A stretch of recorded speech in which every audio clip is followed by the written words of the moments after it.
Counting sheep sends you to sleep. Why? Because like all boring jobs, it's simple and repetitious. It would be good if machines could do all the boring and repetitious jobs. Let's make one that will count our sheep for us. One finger to one sheep is the unitary system. To improve on fingers, we use stones. If we forget how many sheep have passed, the stones act as a record.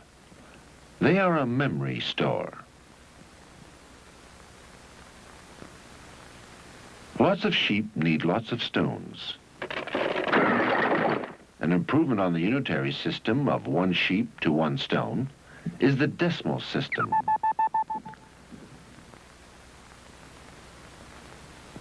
By putting stones into columns and counting in tens, 36 stones can represent 10,000. Put a frame around them, and they become an abacus. The number can be seen at a glance. The abacus both stores and registers the number. The abacus can be improved upon by making the stones into lamps.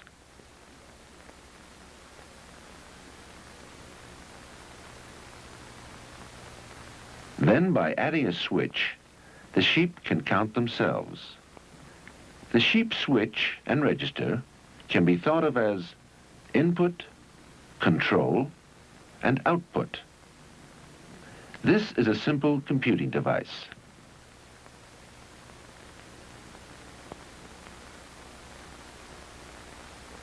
In the decimal system, each number to the left is multiplied by 10.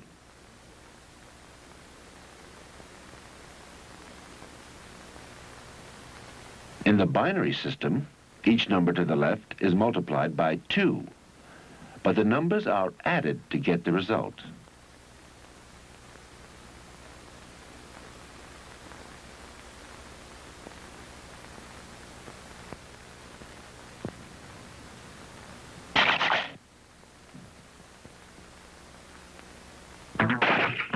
In this system, any number can be expressed with the digits 1 and 0. They are called binary digits, or bits.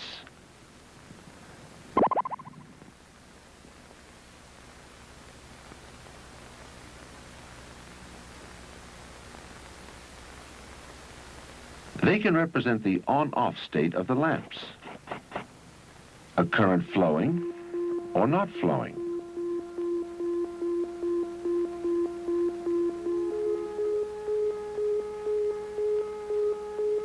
A switch, open or closed. A positive or negative waveform. A positive or negative magnetic field. A positive or negative spot on a magnetic tape, disc, or drum.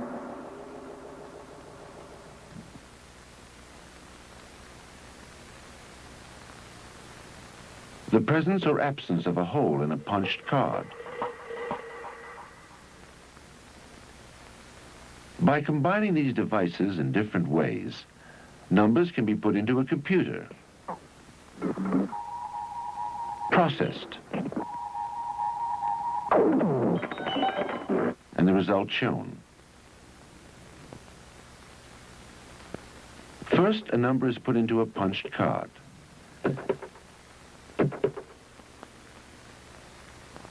Then this is passed over an electric roller. Wire brushes touch the roller where there is a hole in the card. And the number on the card is converted to pulses. Positive and negative pulses create positive and negative fields in sets of magnets.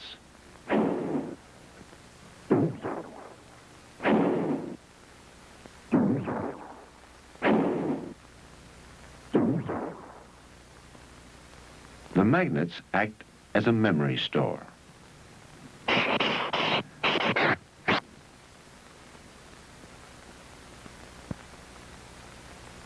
These numbers can be later released and shown on a register. pulse can operate a switch.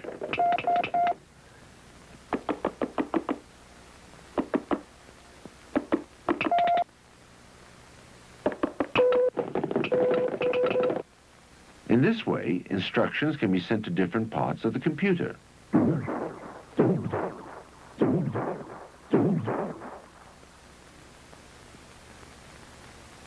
These instruction pulses can be stored in the memory and later released to operate the correct switches.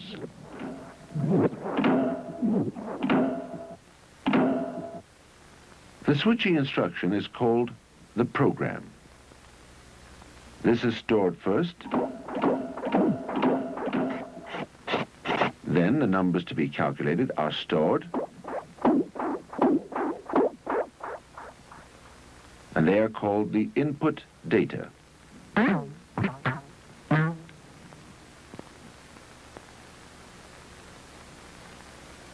First, the program is put in and stored in the processor.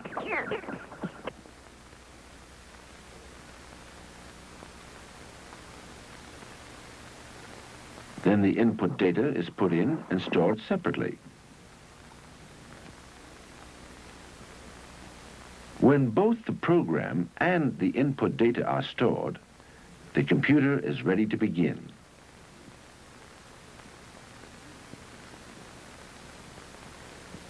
A pulse will release the program and the numbers are calculated. When the calculation is finished, the result goes to an electric typewriter and the answer printed out. The input data has been used up, but the program remains to be used as often as required.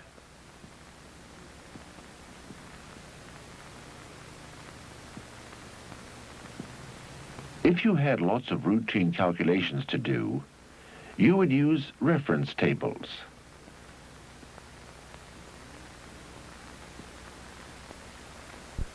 Computers keep reference tables in a permanent memory called a backup store. The reference tables are kept on punched card, magnetic tapes, discs, and drums. They are switched to whenever needed.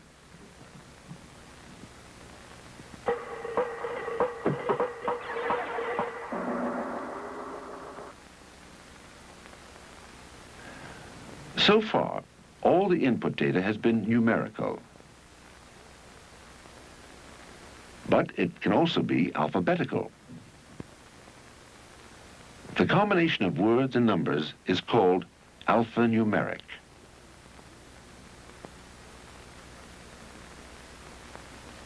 Numbers are put in one block and separated from words by a code signal. The next block of information is words, and so on.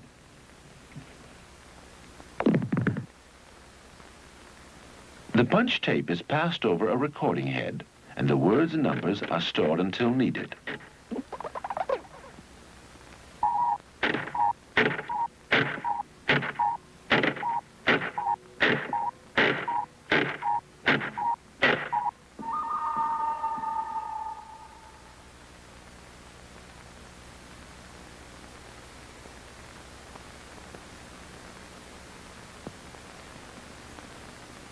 To sum up, the program and input data are typed out and automatically transcribed into punch tape.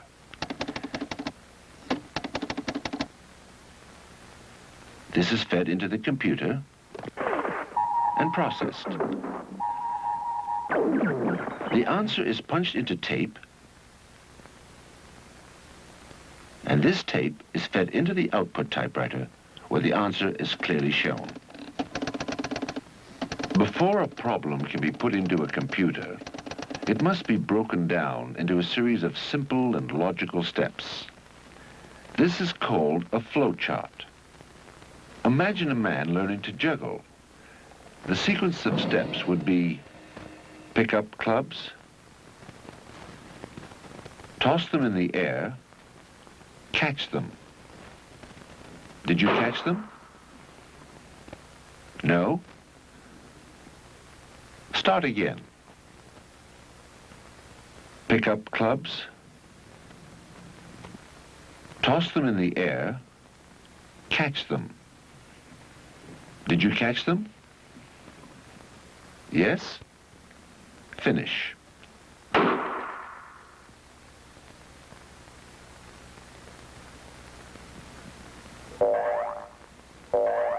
A better flow chart would have a fixed number of clubs and work progressively towards it.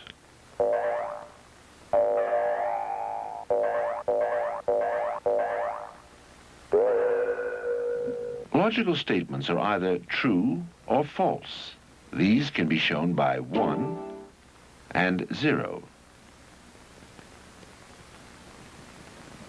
Elephants have big ears is true and equals 1. Elephants can fly is false and equals 0. Elephants have big ears and can fly is false and equals 0. This is the AND switching circuit. Statements can be set out as switching circuits to show all possibilities. Supposing a ship wants to put to sea. First, the tide must be in, and the weather must be good, and the captain must be sober, and the harbor master informed. A series of AND switches will show the result.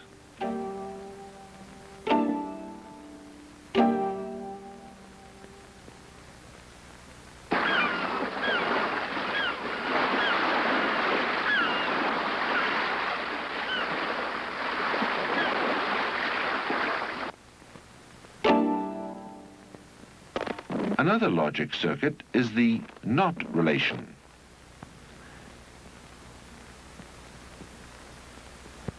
This is John Smith. This is not John Smith. It is raining. It is not raining. Then the OR relation can also be shown as a switching circuit. John Smith is wearing a raincoat or carrying an umbrella. He may be doing both. The statement is true whether he is doing one or both at the same time. A simple combination of switches would show that this is John Smith. It is raining. And he is wearing a raincoat. If it were not John Smith, then the statement would have been false.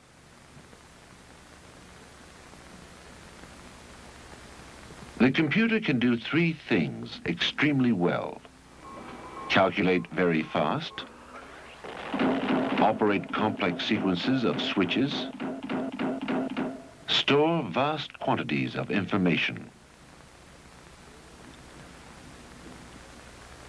Computers used mainly for calculating have a large processor and a small backup store. Automation requires continual checking and surveillance of a process. A computer used here would have several small but highly specialized processors, each dealing with its own task.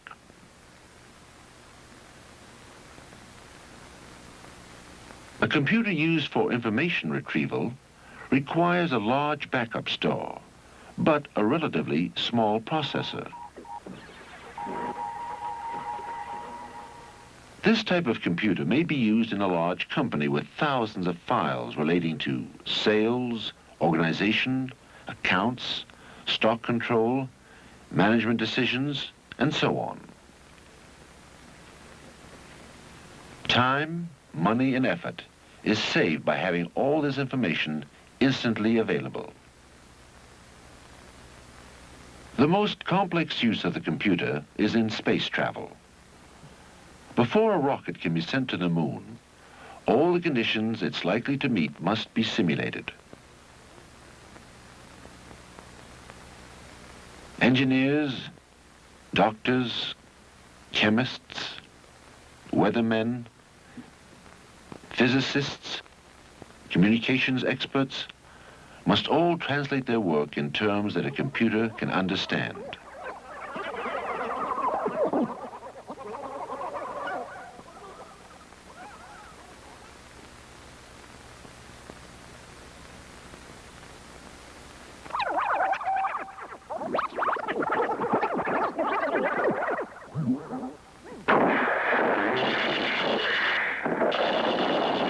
When this has been done, all the alternatives are compared.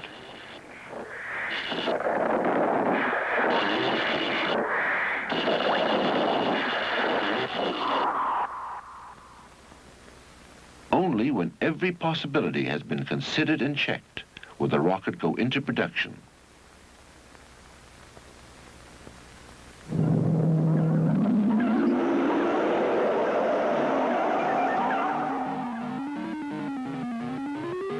There seems to be no limits to what can be described by 1 and 0.